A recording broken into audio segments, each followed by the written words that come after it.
Olá, eu sou o Gustavo Couto e a proposta é gravar um vídeo falando um pouquinho sobre mim. Acho que eu nunca fiz um vídeo assim, falando um pouco sobre minha vida e carreira. Vou aqui contar um pouquinho quem eu sou. Eu sou engenheiro químico de formação e não sei por que eu escolhi engenharia química. Na verdade, eu escolhi porque era difícil, eu adorava química. Pô, química é uma matéria legal, mas eu não penso em fazer bacharelado ou indústria. Eu gosto de indústria, eu gosto de processos e fui pra engenharia química. O negócio é que a gente toma uma decisão de vida e carreira com 17 anos. E o que eu falo muito para as pessoas hoje, não é porque eu escolhi uma coisa com 17 anos, onde eu era totalmente imaturo para fazer essa escolha, que eu sou obrigado a ser engenheiro químico o resto da vida, certo? E eu segui na faculdade mesmo tendo certeza que não era aquilo que eu queria, porque no Brasil, querendo ou não adianta querer brigar muitas vezes contra o sistema, é muito difícil você ter uma posição sem um curso superior, e eu achei que era o melhor caminho finalizar aquilo que eu tinha começado. E engenharia também traz muita flexibilidade para outros caminhos. E durante a faculdade mesmo eu acabei me apaixonando pelo conteúdo de gestão, fui estagiar no corporativo de gestão na Vale, depois eu fui trabalhar na maior consultoria do Brasil, trabalhando com gestão. E aí tem um elemento muito importante que eu vou resgatar depois sobre essa história. Nessa consultoria de gestão, eu fui trabalhar com redesenho de processos de manutenção de aeronaves e entender muito forte essa questão de relação de processos, desenhar processos, definir indicadores, e depois um processo de primarização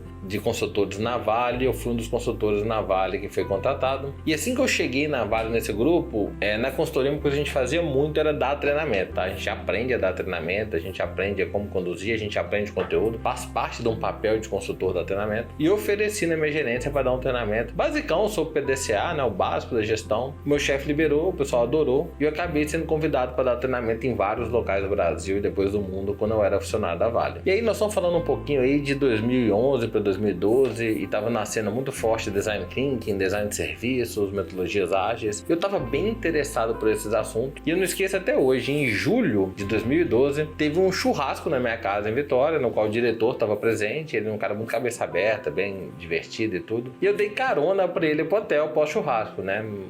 Raramente eu bebo, tava tranquilo, dei carona pra ele. E no caminho eu tô assim, olha, sem passar por nenhum nível, né? Eu vou contar todas as minhas ideias e meus planos pro diretor. E eu contei. E sabe qual a resposta que eu ouvi? Ele falou assim: Gustavo, se eu fosse você, sair da Vale. O que a gente espera de você é muito diferente do que você tá sonhando. E isso foi meio que um tapa na cara, né? Um soco na cara, assim. Você é um funcionário, teoricamente, de bom desempenho, viaja pra caramba, viaja o mundo, tá numa posição legal, tem um salário legal, tem um monte de benefício. E naquele início pareceu uma coisa muito estranha na minha mente e cabeça, assim, o que eu vou fazer da minha vida, né? E aí? Mas pouco tempo depois, na verdade, em dezembro daquele ano, teve um programa de demissão voluntário da Vale e eu pedi demissão e eu fui viver de treinamento, porque acaba que treinamento, workshop, facilitação tornou minha paixão. Eu amo conduzir pessoas, facilitar processos e acabei descobrindo isso. E não importa muito bem exatamente qual é o tema, mas eu gosto de estar ali ajudando as pessoas a tornar a melhor versão delas, ajudando as empresas a evoluir, aprimorar através de condução de processos, ferramentas, facilitando eventos. E daí muita gente me pergunta assim: pô, Gustavo, mas como é que você conseguiu alcançar as coisas que você conseguiu, etc. Primeiro, através de muito estudo, tá? Eu sempre fui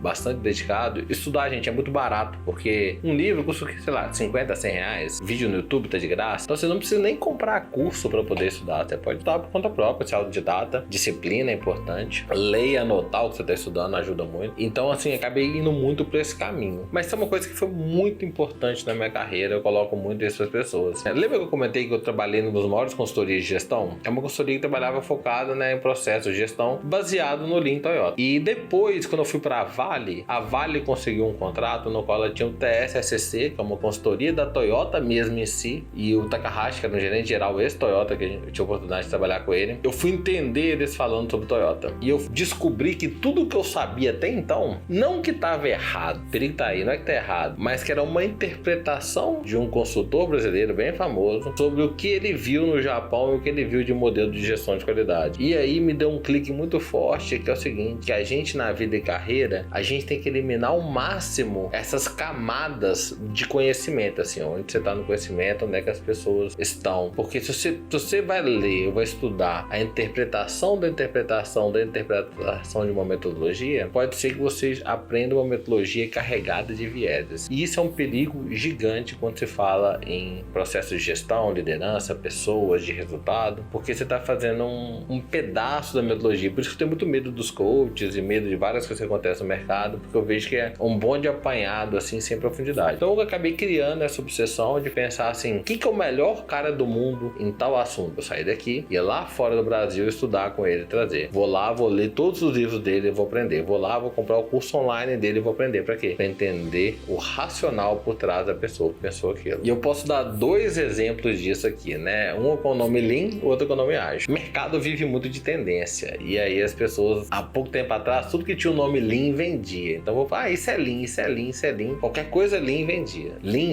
o 6 Sigma da Motorola colocou o Lean ali de tabela para poder vender mais. E agora tudo é metodologia ágil. Tá? Essas metodologias ágeis. Aí tudo, qualquer coisa que a pessoa quer vender, fala que é metodologia ágil, que faz parte do ágil. E acaba vendo essa farofa de metodologias. E tem um outro perigo disso também, é que as pessoas acabam perdendo a credibilidade em métodos, porque acaba sendo uma farofada misturada. Mas voltando a falar um pouco da minha carreira, acaba que foi muito disso, assim, foi muito de aprender a fundo e estudar e querer compartilhar o conhecimento com as pessoas. Então, eu amo o que eu faço, eu me encontrei nessa vida e carreira e não foi fácil, né? E eu sou muito grato às pessoas que me ajudaram nessa. E é engraçado que muita gente tem dificuldade de definir o que eu faço, porque assim, são 3 coisas simples, né? Eu dou palestra, do treinamento, que é repassar conteúdo, e eu conduzo workshops, que é esses momentos que eu digo onde a gente para todo mundo de uma empresa, de um setor, para poder definir uma estratégia, poder desenhar um processo, para melhorar um processo, para evoluir. Então, essa é um pouquinho da minha atuação. Eu queria contar um pouquinho para vocês.